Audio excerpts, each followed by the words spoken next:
Olá, pessoal, tudo bem? Bom, eu sou a Gabi, professora de Física.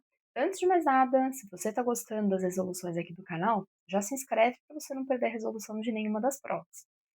Hoje, nós estamos fazendo a prova da FUVEST, primeira fase de 2025. Essa aqui é a versão 1 da prova.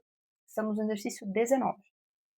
O efeito Compton, descoberto na década de 1920, é hoje amplamente utilizado durante tratamentos radioterápicos. O efeito relaciona essa mudança no comprimento de onda de fótons de raio-x quando interagem com partículas como elétrons ou prótons, conforme ilustrado na figura a seguir. Quando um fóton com comprimento de onda lambda zero incide sobre uma partícula, ele emerge dessa interação, formando um ângulo θ com a sua direção inicial de movimento. E o seu novo comprimento de onda, lambda', é dado pela relação, e aí tem, né, a descrição matemática, em que alfa é uma constante positiva e m é a massa da partícula. Com base nessas informações e em seus conhecimentos sobre a propagação, então estamos aqui, isso aqui é importante, propagação das ondas eletromagnéticas, assinale a alternativa correta. Veja, embora essa questão ela fale sobre um fenômeno, que é o efeito Compton, que muitas vezes você acabou nem vendo na escola, tecnicamente você não precisa ter um conhecimento sobre esse conteúdo para conseguir resolver a questão. Por quê? Porque o exercício te traz uma descrição matemática do fenômeno, nesse caso, em termos da mudança do comprimento de onda. E aí, só analisando essa parte matemática, você consegue chegar na alternativa correta. A única coisa que você precisa saber a mais do que isso é justamente alguma coisa sobre a propagação das ondas eletromagnéticas. Mais especificamente, nesse caso aqui, seria a equação fundamental da ondulatória. Mas de resto, é simplesmente uma análise matemática da equação que foi fornecida. Então veja só, a maior variação no comprimento de onda do fóton ocorre quando o ângulo θ é igual a 90 graus. Aí foi o que eu falei, a gente volta aqui para analisar essa equação que foi fornecida. Quando que você vai ter a maior variação? Maior variação vai acontecer quando essa parte aqui, A dividido por M vezes 1 menos cosseno de θ, for o maior valor possível, certo? Quando que isso vai acontecer? Isso vai acontecer como alfa e m são tecnicamente constantes, né, que variam de interação para interação, no caso da massa, mas alfa e m não são valores envolvidos. Então a gente tem que olhar para dentro aqui do parênteses. O alfa e o m estão multiplicando 1 menos cosseno de θ. Quando que 1 menos cosseno de θ vai ter o maior valor possível? Isso vai acontecer quando o cosseno de θ for menos 1, porque daí você vai ter 1 menos menos 1, que vai dar 2, certo? Então você vai ter o maior valor multiplicando alfa sobre m, que vai somar lá com o lambda zero, e você vai ter o maior valor possível de lambda'. Só que o cosseno de θ sendo menos 1 acontece quando o θ for 180, né? E não 90. Com 90 graus, o cosseno de θ vai ser zero. E aí 1 menos zero vai dar 1. Você até vai estar somando alfa sobre m, mas se for menos 1, você consegue somar mais, né? Então, no fim das contas, isso aqui está errado. Porque isso daqui aconteceria quando você tivesse aqui, né, o θ igual a 180 graus.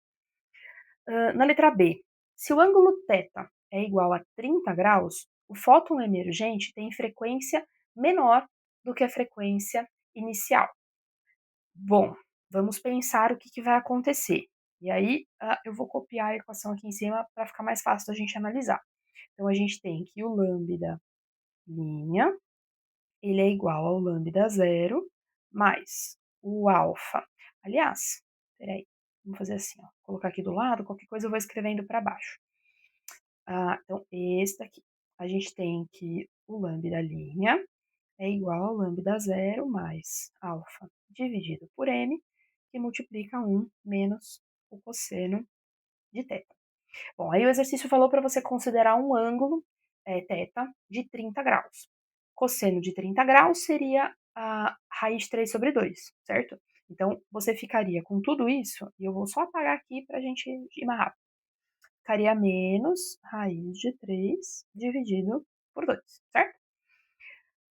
Quando você faz que 1 menos raiz de 3 dividido por 2, esse resultado aqui, ele vai ser um resultado, positivo, certo? Por quê? 1 menos raiz de 3 sobre 2 dá um número positivo. Então, o alfa dividido por m vezes o número positivo vai te dar um número positivo também. Então, o lambda linha vai ser igual ao lambda zero, que seria o inicial, né? Mais um determinado valor. Ou seja, nós teríamos nessa situação que o lambda, ele seria, a linha, né, no caso, seria maior do que o lambda zero, certo? Só que a pergunta aqui está relacionada com frequência e não com lambda. Aí, o que eu tinha dito no começo, a gente precisa saber a equação fundamental da ondulatória, que é aquela que o V é igual ao lambda vezes a frequência. Nesse caso aqui, como a gente está falando de comprimento de onda, eu vou isolar o lambda. Então, a gente tem que o lambda vai ser igual a V dividido pela frequência. Nesse caso aqui, como a gente só tem ondas eletromagnéticas, o V é a própria eh, partindo do pressuposto, né, que você está com situações que você pode considerar a velocidade da luz como sendo o c, então seria a velocidade da luz no vácuo, a gente pode trocar, em vez de c, de v, usar o c. Eu vou deixar v mesmo, porque depois a gente vai simplificar, então tanto faz. Então, nesse caso aqui, a gente teria que o v' sobre a frequência linha seria maior do que a velocidade inicial dividido pela frequência inicial. Só que como nós estamos analisando ondas eletromagnéticas, a velocidade delas não vai mudar, a não ser que você esteja necessariamente mudando de meio, mas se isso não está acontecendo, a velocidade se mantém constante. Então a gente consegue simplificar esse com esse. Ou seja, a gente vai ter que a frequência zero, né, é maior do que a frequência linha, que foi basicamente o que o exercício disse, né? O fóton emergente tem uma frequência menor do que a frequência inicial. Verdade. Então já achamos, na verdade, a resposta, alternativa B. Por que os outros estão errados? Alternativa C. Quando θ é zero, a velocidade do fóton emergente é menor do que a do fóton incidente. Bom, aí nesse caso, tanto faz o θ. E isso vem, né, da questão de propagação de ondas eletromagnéticas. Se você tem uma mudança de meio, a velocidade das ondas pode mudar. Mas só pelo fato de ela interagir e continuar se propagando, a velocidade não muda, independente do valor de θ. Então, essa aqui está errado por causa disso. Na letra D, se o ângulo θ é igual a 60 graus, a variação no comprimento de onda do fóton é menor se a partícula for um elétron do que se a partícula for um próton. Bom, então vamos ver aqui, vou fazer de preto, puxar aqui para baixo. O que a gente tem então vai ser lambda linha vai ser igual ao lambda zero mais alfa vezes m dividido por 1 menos o cosseno de θ, que nesse caso seria 60 graus, cosseno de 60 meio. Então, meio. Tá, de novo, esse valor aqui vai ser um valor positivo, certo? Então, se a gente quer saber quando que a variação for menor, tá relacionado com a massa, certo? Para esse número aqui, a gente ter um valor somando que for o menor possível,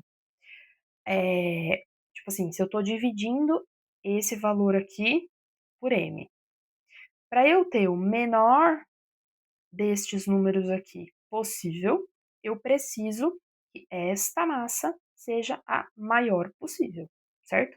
Então, no caso das coisas que nós estamos comparando o elétron com o próton. Então, a gente tem que a massa do elétron, ela é menor, né, do que a massa do próton. Portanto, o lambda linha do elétron vai ser maior do que o lambda linha do próton, porque a gente estaria dividindo por uma massa menor. Se eu estou dividindo por uma massa menor, eu vou ter, né, um resultado que é o contrário do que o exercício aqui está falando.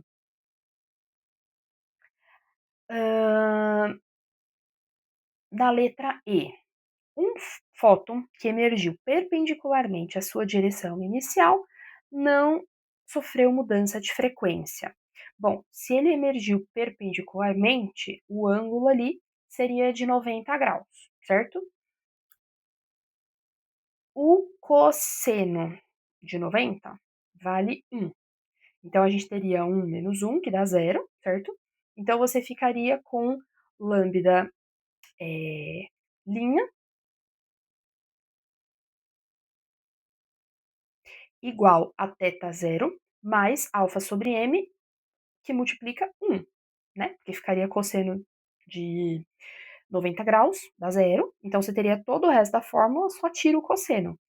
Como alfa sobre m vezes 1 é um número positivo, certo? Então a gente está somando alguma coisa com o comprimento inicial. Se a gente tem que a variação aqui de comprimento de onda ela é diferente de zero, necessariamente, então, a variação da frequência também vai ser diferente de zero, certo?